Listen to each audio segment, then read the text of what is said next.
कृष्णा। हरे कृष्णा। सभी को मेरा सश्रद्धा प्रणाम।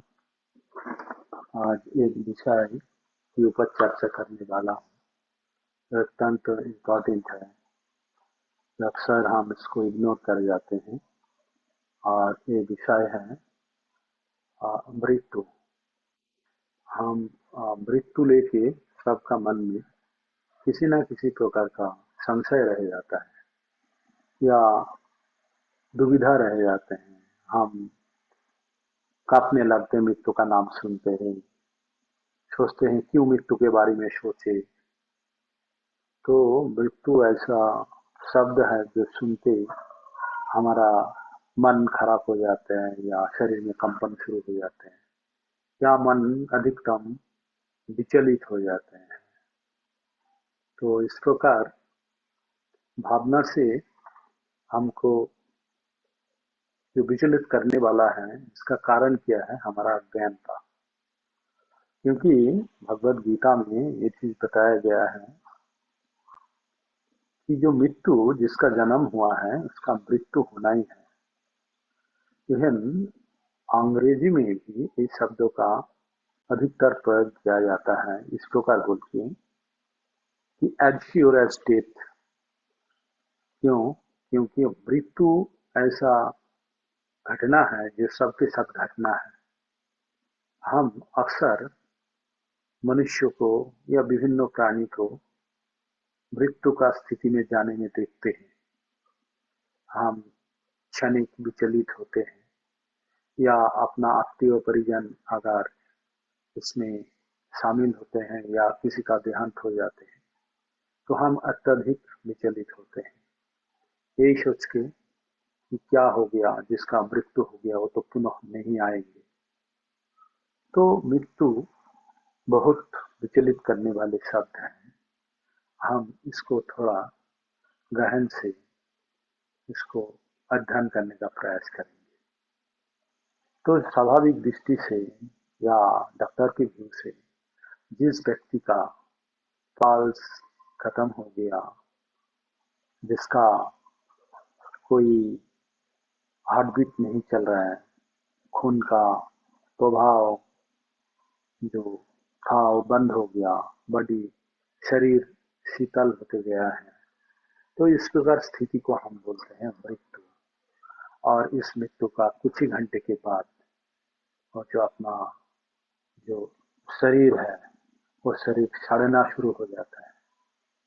यद्यपि जब शरीर में प्राण रहता है तब शरीर में अलग अलग का लक्षण परिलक्षित होते हैं, किंतु मृत्यु के बाद और शरीर में किसी प्रकार का कोई हलचल नहीं रहता है। तो इस स्थिति को हम मृत्यु बोलते हैं। लेकिन आध्यात्मिक हिसाब से मृत्यु को किस प्रकार देखा जाता है? भगवत गीता में एक जगह पे भगवान ने बताया है अर्जुन को, जातो ही ध्रुवो मृत्यु ध्रुवम जन्मो मृतस्य च। इसका मतलब इस प्रकार है, जिसका जन्म हुआ है उसका मृत्यु होना ही है, और जिसका मृत्यु हुआ है उसको पुनः जन्म होगा। तो इससे हमें ये पता चलता है मृत्यु जो है एक इंसिडेंट है। मतलब इस प्रकार हम समझ सकते हैं कि लंबा आपके पास रस्सी है, इस रस्सी के ऊपर आपने छोटा छोटा दाग लगा दिए हैं, हाँ, 2 फीट 3 फीट अंतर अंतर। तो ये जो पहला 2 फीट के ऊपर जो दाग लगा दिए वो उसको एक हिस्सा मान रहे हैं, उसको नामांकन कर दिए। दूसरा वाला है उसका 2 फीट से 4 फीट के डिस्टेंस जो रस्सी है उसमें रंग अलग कर दिए। तो ये रस्सी एक ही है लेकिन उसमें अलग अलग रंग चढ़ाया, अलग अलग नाम लिख दिया। इस प्रकार आत्मा जो है लंबा यात्रा कर रहा है और इस यात्रा में जो शरीर वर्तमान शरीर था वो साथ दिया है। तो भगवत गीता के अनुसार आत्मा जो है ये शरीर का मालिक होता है। ये शरीर जो मनुष्य पकड़ के रखे हैं या मनुष्य का जो शरीर है जिसके अंदर ये आत्मा बैठा हुआ है, ये शरीर एक निर्दिष्ट दूरी ये आत्मा को लेके जाएगा। उसके बाद ये शरीर को आत्मा त्याग देंगे, देके नया शरीर की ओर जाएंगे। कब त्याग देंगे? जब ये शरीर और व्यवहार व्यवहार अयोग्य हो जाएगा, या टूट जाएगा, फूट जाएगा, या फट जाएगा। जैसे कि अपना कपड़ा जब फट जाते हैं या पुराना हो जाता है, तो हम लोग क्या करते हैं, उसको त्याग देते हैं, लेकिन नया कपड़ा पहनते हैं। इस प्रकार जब ये शरीर आत्मा का जो उद्देश्य है, आत्मा का जो शरीर धारण करने का उद्देश्य है, जब वो उद्देश्य साधन नहीं कर पाते हैं, तो आत्मा स्वेच्छाएं इस शरीर को त्याग देता है। तो एक श्लोका में इस प्रकार बताया गया है, 2 नंबर अध्याय का 22 नंबर श्लोका में, दशांसि जिन्नानि यथा विहायो नवानि गृह्णोति नरो परानि तथा शरीरानि विहायो जिन्नानि अन्नानि शन्नाति नवानि देहि। जिस प्रकार हम पुराना वस्त्रों को त्याग के नया वस्त्र धारण करते हैं, इस प्रकार जब शरीर, किसी आत्मा का शरीर जब पुराना हो जाता है, तो उस शरीर को त्याग के नया शरीर धारण करता है, जैसे वस्त्र करते हैं। ऐसा कभी नहीं होता कि हम वस्त्र त्याग करके हम बिना वस्त्र के रह जाते हैं। इस प्रकार आत्मा कभी भी एक शरीर त्यागने के बाद बिना शरीर के रह जाते हैं। शरीर अवश्य धारण करेंगे। तो किस प्रकार शरीर धारण करेंगे, वो निर्भर करता है आत्मा की इच्छा के ऊपर। कौन सी इच्छा? जो आत्मा जब वर्तमान शरीर में हम हैं, इस शरीर त्यागने के टाइम पे, इस शरीर त्यागने का समय पे जो मेरा अंदर इच्छा प्रबल रूप से प्रकट हुआ था, उसी इच्छा हमको परवर्ती जीवन में शरीर प्राप्त करने के लिए उत्साहित करेगा। भगवान भगवद गीता का 8 नंबर अध्याय का 6 नंबर श्लोका में इस प्रकार बताया गया है, यम यम वैति शरण भावम त्याज तंते कलेवरम तम तमे बोइति कौन्तेयो सदा तद्भावो भावितः। इसका अर्थ इस प्रकार है, जब मृत्यु के समय में जो जो सोच के कोई शरीर त्यागता है, उसी प्रकार का शरीर परवर्ती जीवन में प्राप्त होता है। तो और एक चीज इसमें ज्यादा परिलक मतलब उल्लेख कर दिया जाता है, या समझने वाली बात है, सदा तद्भावो भावितः एक शब्द का यूज किया गया है। इसका मतलब ये है, हम हमेशा जो चीज सोचते रहते हैं, वही चीज मृत्यु के समय हमारा मन के अंदर प्रकट रूप से प्रकाशित होता है, और वही चीज शरण आता है।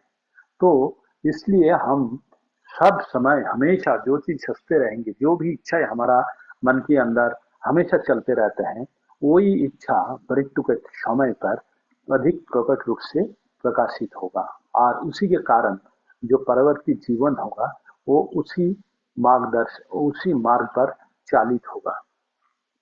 तो हमको क्या करना चाहिए? इसलिए हमें, हम जो हम आपसे बात कर रहा हूँ, या आप जो सुन रहे हैं, श्रवण कर रहे हैं, हमने किसी ने भी जब शेष बार, जो लास्ट टाइम हमने जो अपना शरीर त्यागा था, उस टाइम पे हमने किसी ने भी भगवान को शरण नहीं किए थे। अगर शरण किए होते तो हमको ये शरीर प्राप्त नहीं होता।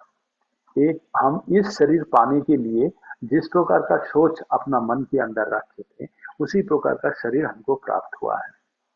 और हमको शरीर प्राप्त होने के लिए दो चीज हमें बहुत प्रकट रूप से काम करता है। एक है हमारा अंतिम समय का इच्छा, और हम इस शरीर को पाने के लिए हम कितना यज्ञ है। इसका मतलब हम कितना कर्म संचय किए हैं, जिसको द्वारा हमको ये शरीर दिया जाएगा। इसका मतलब हम जिस प्रकार बीज बोया है, उस प्रकार फल पाने के लिए हमको तैयार रहना होगा। हमने जिस प्रकार कर्म किए हैं, उस प्रकार हमको फल मिलेगा। तो हमें क्या करना चाहिए? तो जो हमने थोड़ा देर पहले आपको बताया कि जब हम पिछली बार जब मृत्यु वरण किए थे, या मृत्यु प्राप्त किए थे, या देह त्याग किए थे, उस टाइम हम भगवान को नहीं शरण किए थे।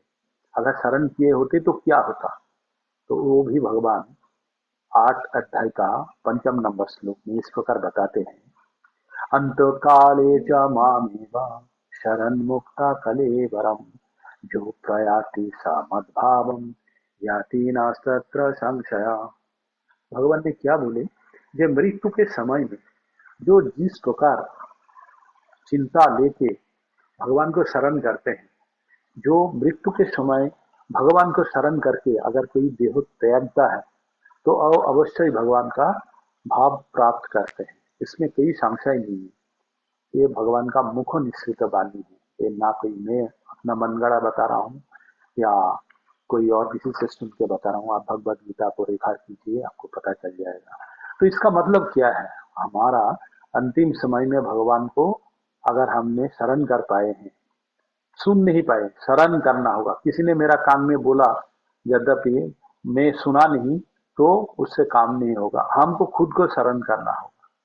तो अगर इस प्रकार हमने शरण कर सकते हैं तो अवश्य ही भगवान का भाव प्राप्त होगा और वो व्यक्ति जन्म मृत्यु का चक्र से बाहर हो जाएगा। एक्चुअली जन्म मृत्यु का चक्र क्या है, जो जन्म लेते हैं वो 4 स्टेज उसको अवश्यंभावी क्रॉस करना पड़ता है। 4 स्टेज इन द सेंस जन्म के साथ और 3 स्टेज होता है।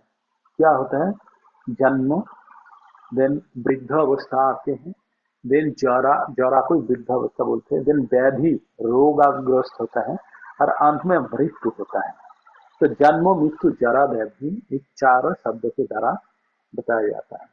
तो जो भी जन्म लिया है उनको एक बाकी तीनों स्टेज के अंदर से जाना होगा। एक होगा जरा, एक होगा व्याधि और होगा मृत्यु। तो इस प्रकार तो मृत्यु होना ही है। अगर आपने सोच रहे हैं कि मृत्यु शब्द सुनते मेरे को अच्छा नहीं लगता, ये नहीं सुनने चाहता हूँ, मत सुनिए, लेकिन ये आना है। आप ये नहीं सुनेंगे तो ये मत सोचिए कि आएगा नहीं, ये गलत सोच है। तो बुद्धिमान व्यक्ति का काम होगा क्या, इसको सुन के जानने के बाद क्या करना चाहिए वो करना होगा। तो इसको बोलता है रैबिट एटीट्यूड। क्या बोलता है, रैबिट एटीट्यूड। जो खरगोश होता है ना, वो जब कुत्ता देखते हैं तो भागने का प्रयास करते हैं, थोड़ा देर भाग जाते हैं, भागने के बाद वो जब सोचते हैं कि अपना मुंह झाड़ी के अंदर या किसी अड़ा मतलब किसी जगह पे छुपा लेते हैं जहां से कुत्ता को दिखता नहीं हो, उसको कुत्ता नहीं दिखता, या आंख बंद कर लेते हैं और सोचते हैं कुत्ता उसको देख नहीं पा रहा है। लेकिन ये गलत है। कुत्ता उसको नजदीक आकर आराम से पकड़ के लेके चले जाएंगे एवं उसको खा जाएंगे। तो इस प्रकार हम अगर सोच रहे हैं कि मृत्यु के बारे में सोचना अच्छा नहीं लगता, गलत है, क्यों, जब आएगा तब दिखा जाएगा, ये अज्ञान होता है। ये कम बुद्धि संपन्न व्यक्ति का सोच है। तो हमको क्या सोचना होगा, हमको क्या जानना है, ये जो मृत्यु आना ही है, तो हम अगर इस शरीर रूपी वाहन में बैठे हैं और हम यात्रा कर रहे हैं, तो हमारा ये वाहन की साथ यात्रा तब खत्म होगी जब हम ये देह त्याग देंगे। उसके बाद पुनराय हमको नया वाहन लेना पड़ेगा अपना यात्रा को संपन्न करने के लिए। तो वो जो शरीर हमको मिलने वाला है, वो शरीर किस प्रकार मिलेगा। जैसे आप नैनीताल घूमने जा रहे हो या कोई दिल्ली के बियॉन्ड कोई जगह पे घूमने जा रहे हो, अब दिल्ली पहुंचने के बाद वो जगह के बारे में जानकारी लोगे ना। इस जहां जब आप यात्रा शुरू कर रहे हो तभी से आप पता कर लोगे कि मेरे को इस प्रकार दिल्ली जाने के बाद कैसे जाना है, वो प्लानिंग कर ले। तो जो बुद्धिमान व्यक्ति होगा वो घर से यात्रा करने के पहले ही वो पूरा जो डेस्टिनेशन तक पहुंचने का यात्रा कर लो, इवन वापस आने का भी यात्रा करें, है ना। तो इस प्रकार हमको भी अपना जिंदगी के बारे में सोचना है कि हम किस प्रकार हम सोच रखते हैं, है ना। तो हमको हमको ये सोचना बहुत जरूरी है कि हमारा जो इस जीवन का यात्रा है, ये यात्रा अपना डेस्टिनेशन तक अगर नहीं पहुंचा सकते हैं तो हमारा बाकी बचे हुए जिंदगी का जो बाकी हुई यात्रा है और दूसरा वाहन से करना पड़ेगा। दूसरा वाहन पुनराय हमको शरीर प्राप्त करना होगा और ये सबके साथ होता है। तो बुद्धिमान व्यक्ति वो होगा कि नेक्स्ट जर्नी, जो नेक्स्ट यात्रा होगा उसका प्लानिंग कर लेगा। अगर इस यात्रा में उसका जर्नी खत्म नहीं होता, अगर खत्म हो जाता तो बढ़िया है। तो हमारा जीवन का उद्देश्य क्या है सही, ये मानव जीवन का उद्देश्य है। ये जो जन्मों मृत्यु जरा व्याधि और इसके साथ और तीनों समस्याएं है निजारी है। जैसे क्या है, आधि आत्मिक, आधि भौतिक और आधि दैविक। आधि आत्मिक क्या है, जो भी तकलीफ मेरा साथ है, मैं बीमार हुआ मेरे को दवाई खाना पड़ेगा, मेरा एक्सीडेंट हुआ मैं कष्ट झेलूंगा, या मेरे को और भी कठिनाई आई जो खुद ही ठीक नहीं हो रहा है, हॉस्पिटल में एडमिट होना होगा, मेरे को ही होना होगा। ऐसा नहीं हो सकता है कि मेरा नकर चाकर को बोलूं तू मेरे लिए जा और हॉस्पिटल का बेड में लेटे रहे और मैं घर से मैं मॉनिटर करता हूँ। इस प्रकार अवश्य नहीं होगा। तो इसके लिए हमको एक कष्ट उठाना पड़ेगा। इसको बोलते हैं आधे आत्मिक। आधि भौतिक, जो हम परस या नियर बाय एक्टिविटीज के लिए जो हमको जो कष्ट उठाना पड़ रहा है, जिसके लिए हम प्रत्यक्ष और परोक्ष रूप से दायी नहीं है, तथापि हमको ये कष्ट उठाना पड़ता है। जैसे रास्ता में आप जा रहे हो, कोई रास्ता में आपका अवरोध हो गया, गाड़ी में आप फंसे रहे, आपका निर्दिष्ट गंतव्य स्थल में जाने देरी हो गया, या आपको कोई नुकसान हो गया, या किसी ने पत्थरबाजी कर दिया, आपका गाड़ी टूट गया, तो इस प्रकार की चीज जिसके लिए आप रेस्पॉन्सिबल नहीं है, तथापि आपको ये हानि या लॉस उठाना पड़ा। इसको आदि भौतिक बोलते हैं, मतलब suffering due to our neighbourhood. और जो तीसरा है वो है अपना आदि दैविक। जो दैविक क्रिया द्वारा, जो बियॉन्ड कंट्रोल, जो ईश्वरीय शक्ति द्वारा प्रायोजित किसी भी प्रकार का कष्ट, जैसे भूकंप हो गया, आंधी हो गया, तूफान हो गया, इसके ऊपर मनुष्य का कोई कंट्रोल नहीं है। कंट्रोल एक ही है, वहां से भाग के थोड़ा दूर चला जाए। लेकिन अगर भूकंप या सुनामी आ जाए, वहां तो और भी कंट्रोल खत्म हो जाता है। तो यहाँ पे मनुष्य क्या होता है, बहुत निरुपाय होता है, उसको वो कष्ट को झेलना ही पड़ता है। जैसे आजकल पहाड़ी में बहुत बादल फट रहे हैं, जो सडनली बादल फटता है, पानी का बहाव बढ़ जाते हैं, जो घर मकान या सब कुछ तोड़ देते हैं, तो मनुष्य क्या कर सकते हैं? बोलते हैं कि पेड़ लगाओ लगाओ, तथापि तथापि ये होना ही है, इससे कोई बच नहीं सकता।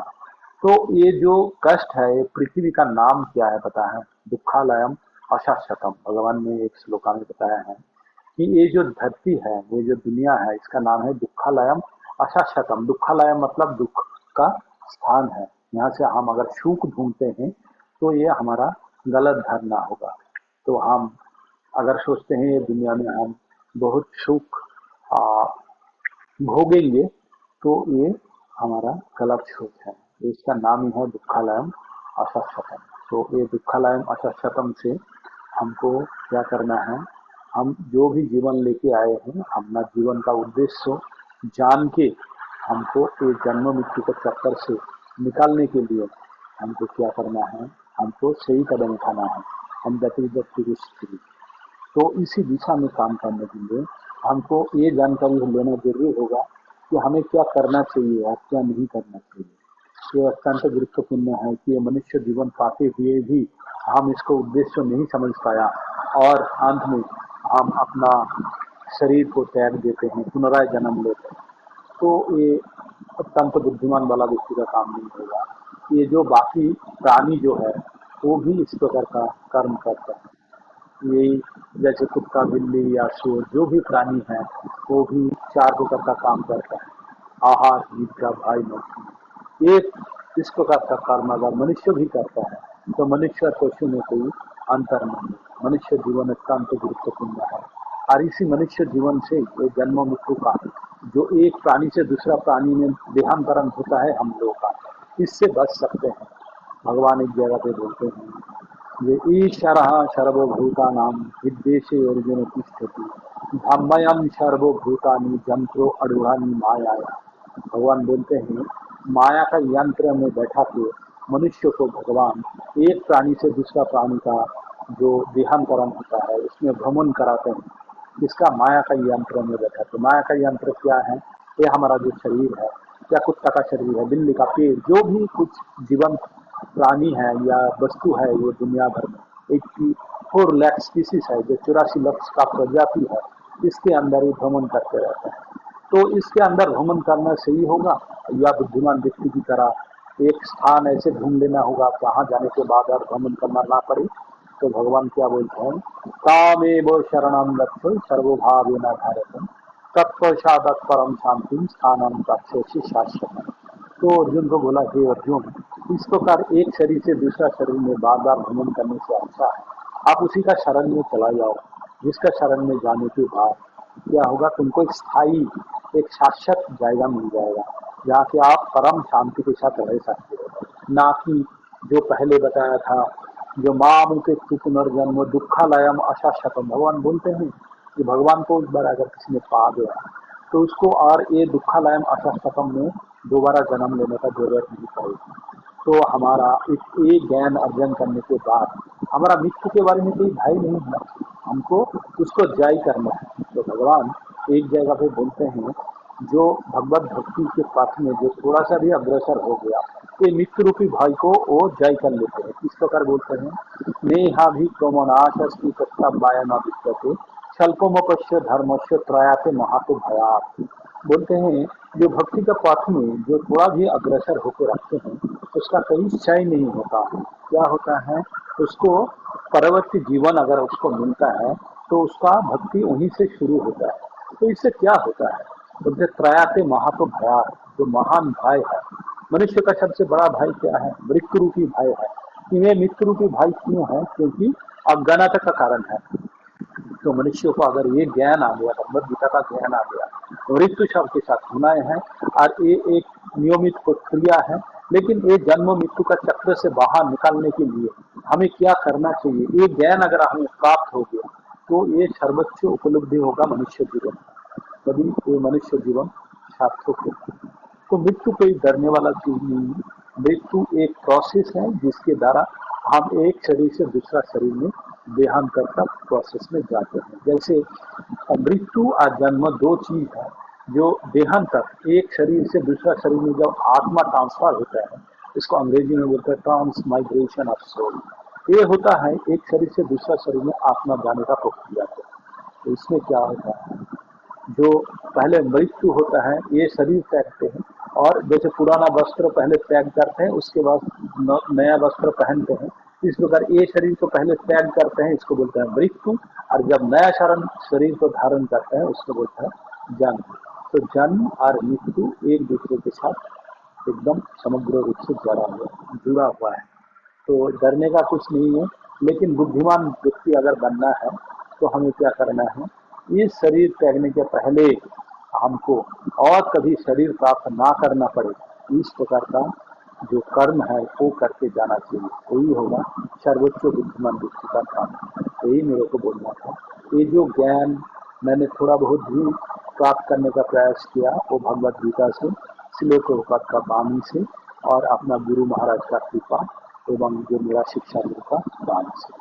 और इसमें मेरा कोई एडिशन डिलीशन नहीं है, ये मैं जिस प्रकार मैंने गुरु जी से प्राप्त किया है उस प्रकार मैंने इसको पेश करने का प्रयास किया।